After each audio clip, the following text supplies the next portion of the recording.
almost like when Suge Knight went to go get Tupac out of jail for that 1.4 million, and then Tupac took his company to a whole nother level. I'm gonna do the same thing with BLK. You know, I mean, because at the end of the day, Terrence Crawford is like Snoop. He already got Snoop. And I'm like Tupac. So, after this drop, all eyes are going to be on me. So, hey, with that being said, man, welcome to Death Row. You ain't got to worry about the promoters and the managers all in your video when you're walking out the dressing room. You're stepping on shoes. You ain't got to worry about that no more. Ain't no middleman. What's going on, you guys?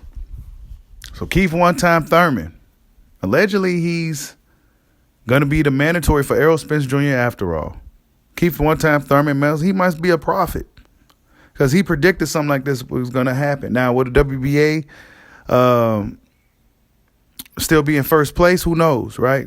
Because of the step-aside situation with Stanionis, blah, blah, blah. But maybe WBC, they hold more weight in the sport of boxing. You know how Mauricio Suleiman do. He seems to get his way. But Keith one-time Thurman going to be looking like he's going to be mandatory to fight Errol Spence Jr. Now, is this something that fans want to see? Absolutely, right? I think it's the biggest fight for Spence outside of Crawford. If he's not going to be moving up fighting guys like Jermell Charlo, it's the biggest fight for Errol Spence. It has a storyline behind it. They have history, right? It should have happened years ago, similar to Crawford. Should have happened already, but it just didn't happen. And now the sanction body is going to step in and give Keith Thurman his one mandatory shot. But it's also coming out that Errol Spence is going to put the franchise tag to protect himself from Keith one-time Thurman. How true this is, I don't know. We're going to find out soon. It's not going to be a good look if Errol Spence requests a franchise tag to be put on him. I don't think the WBC is going to do that for Errol Spence, but we'll see, right? This is just the rumors for now. Adrian Broner moving to Black Prime was huge. And as you can see here on the screen, oh, man, he's all in with these guys, right? And early on, one would assume that is he still with Al Heyman? Is he still under contract with Al Heyman? PBC fighters tend to be able to bounce around there and come back.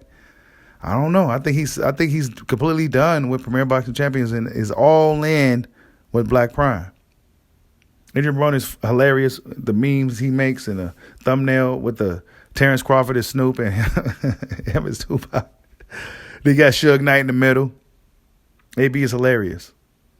But I think AB going to Black Prime, I think that move smothered some of the flames that Crawford was dealing with for him going over there to Black Prime. It smothered some of the flames because it was a real eye-opener for boxing fans. Real eye-opener. A lot of boxers are probably looking at it like, well, if he can go do that, right? If he can go over there to Black Prime and get the bag, right? A lot of fighters was hating on AB. A lot of people probably was hating on AB. But if he can go over there and do it, well, how come I can't go do it? Right? This is probably what a lot of those guys was looking at in regards to Broner. He hasn't been active. He hasn't really been winning. But one thing we know for sure is AB knows how to put up a show. And all he really got to do is go up in there and let his hands go. AB secured the bag. And me personally, I expect a lot of other fighters to follow suit. I expect a lot of other Premier Boxing Champion fighters to follow suit. If this fight with Tank and Ryan don't get made, if it doesn't get made, I expect Tank Davis to be over there with Black Prime. Because then if Tank's over there, then a lot of other fighters will try to go over there as well. Right? A lot more fighters are going to start to come. A lot more fighters that's under the Premier Boxing Champions banner and free agents.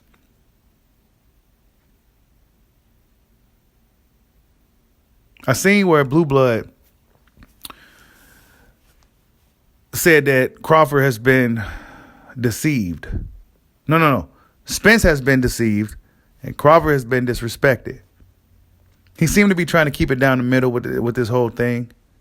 And really, he's pretty much pointing the finger at Premier Boxing Champions for not making this thing happen. A lot of people turning on Blue Blood for him pretty much getting a new job. for him, pretty much trying to keep it straight down the middle. They kind of turning on him, but that comes with the territory, right?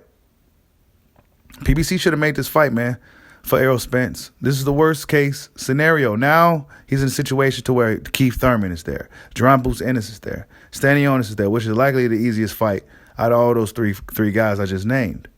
Then there's him moving up to 154. Who is he going to fight up there? He's not going to fight Jamel because Jamel got to tussle with Tim Tszyu coming soon, right? So, yeah, who is he going to fight up there? The Hightower? Nah, he's not going to hop in there with that guy right away. Tony Harrison? Nah, I doubt it. Danny Garcia? Maybe, right? So who is Errol Spence going to fight at 154? Errol Spence is in the worst position he could have possibly been in right now. Really, really bad position, in my opinion. Now, if he goes with the Stanionis fight, that's the easiest path to a potential Terrence Crawford fight in 2023. The easiest path. John Boots Ennis, the toughest. Keith one-time Thurman. Well, Errol Spence told everybody he ain't gonna never fight that guy. But Keith one-time Thurman seemed to have known all this time that he was gonna eventually be in a situation where Errol Spence would have to face him. And it's looking like that time is now. Is Keith Thurman some type of prophet out here in these streets? I think it's funny. You never know what's going to happen in boxing. You really just don't know. This whole Black Prime, Crawford fighting Averesian, all this stuff just came out of nowhere in a flash. It was quiet. You know, Floyd Mayweather pretty much shot down the whole idea of the fight happening. You know, he pretty much shut down the whole idea of the fight happening. And then next thing we know, there's a whole new storyline developed. A whole new narrative that everybody is talking about. Nobody's really talking about the Lomachenko fight this weekend. I would like to talk about it, but that's not what everybody want to talk about. So we just got to wait to see how that fight plays out. See, what fans really like, what I've noticed, is fans like the storylines. Whether they want to admit it or not, fans like these storylines. Fans like this drama. It makes the sport more interesting and it keeps this shit afloat, really. The storylines, the trash talk, the build-up, the fight hype. That's just what it is. So Adrian Broner leaving. Mike Cappinger had a statement from Broner. And yeah, it seemed like, according to Mike Cap, based off what AB said, that he's not under contract with PBC no more. He's not under contract with those guys no more. And if Tank Davis isn't under contract with those guys no more, then what do you think is going to happen next? What do you think potentially could happen next? Black Prime. That's what's going to happen next. But Errol Spence, this franchise tag rumor, I don't know. I don't know, you guys. I don't know. The franchise tag, if Errol Spence, he better not get no franchise tag put on him to stop himself from fighting Keith Thurman. He better not. That'd be another bad move. That'd be a bad move if you get a franchise there. Mr. No Tune-Ups versus Mr. Tune-Ups. And Mr. No Tune-Ups wants to hop right into a fight with Mr. No Tune-Ups. Nah, I'm put a franchise tag on. I ain't trying to deal with you. I told you I ain't trying to fight you, dude. But they say Spence is in negotiations with Stanionis. I'm not sure how true any of this stuff is, you guys. You know, it's something new and something different every day, especially with the welterweight division. Every day. It's something new every day. It looked like Sergey Lipinets put his name in the hat to fight AB as well. He said he's free, right? Sergey Lipinets said he's free. We don't know who AB is going to fight on Black Prime yet, but he said he's free. So a lot of these guys, I'm telling you, a lot of guys that fight on PBC, they're going to be going over there looking to get into Black Prime. Believe that. Believe it. Because a lot of these dudes probably get the most money they ever got in their career. Crawford's getting his high career high. Right? AB's getting 8 figures, 3 fights, 12 months.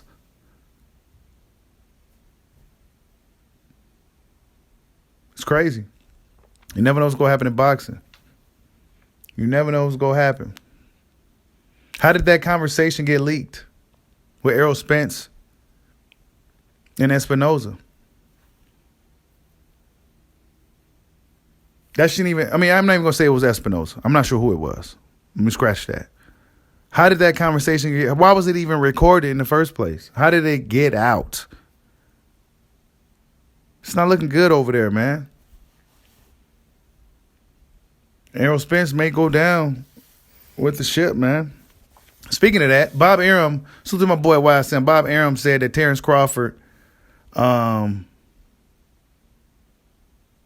it's unfair for him to ask for such a high guarantee from Al Heyman or something like that, right? And it was a loaded question, right? It was a loaded question. I already know what he asked. They asked the cheapest dude in boxing, you know, the guy who don't want to pay fighters at all. Really, they go ask him that. I mean, come on, man. We already know what Bob's gonna say. Bob said he tried to make the fight happen with Spence. He tried, but it just didn't happen. He still hopes it does happen.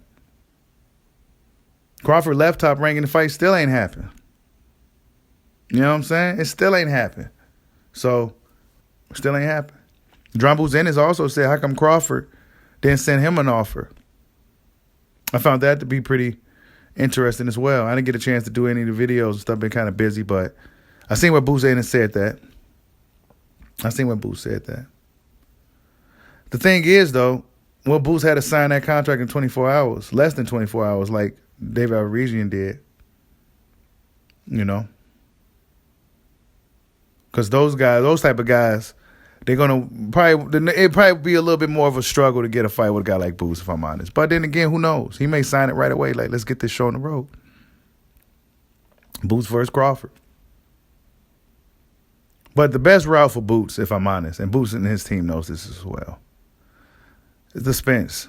Send out a petition for Spence.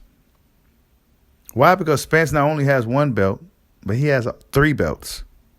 So if you beat Spence, which in my opinion probably be the easier stylistic matchup, that's 3 belts versus 1 belt. I'm just saying. But Buzenis acknowledged the fact that Crawford didn't come to him first. He didn't come to him. He didn't, send him an offer with the fight with that David Alvarez guy. David Alvarez probably got a career high payday as well to come in to fight Crawford on a short call. Really a short notice, if I'm honest, for a guy like Crawford. But a guy like Buzenis always stays in the gym. He's always ready. So I don't think that'll be a problem for Buzenis. But hey, it's not his turn yet.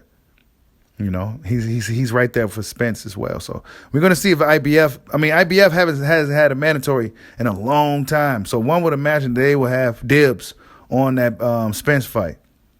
But we'll see, man. The step aside situation with Stanionis and WBA, that may take precedence over the IBF, even though they haven't had a mandatory fight in 4 years. So and then the WBC, who has a lot of pull in the sport, said that Keith one-time Thurman is next. He's mandatory number 1 for Spence, and he's next for Errol Spence. So who knows, people? And then you hear reports that Spence is looking to put a franchise tag. I'm not quite sure how true that is, though. But it would be a bad look if that happened for Spence. But like I said, man, this is all the worst case scenario for Errol Spence, man. That fight should have been made for him. Whatever it took, it should have been made. It should have been made. This is the worst case scenario. Now he's in a situation to where he's surrounded by other killers. And Crawford's not there no more. That fight is not there. That was the biggest fight for him, the most lucrative fight. It could have been a 2-fight series, potentially a trilogy, and, made a lot of money together. But it's not going to be the case now. We're going to wait to 2023 to see if that happens. But as of right now, he got some lions ready to jump on him.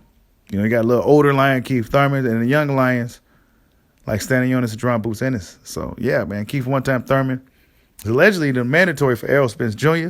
I think the move to Black Prime for AB was huge. Huge move. It changes everything. Crawford moving over there was one thing. But then when AB did it, like the day later, it's huge. Like, subscribe, holla at your boy. Peace out.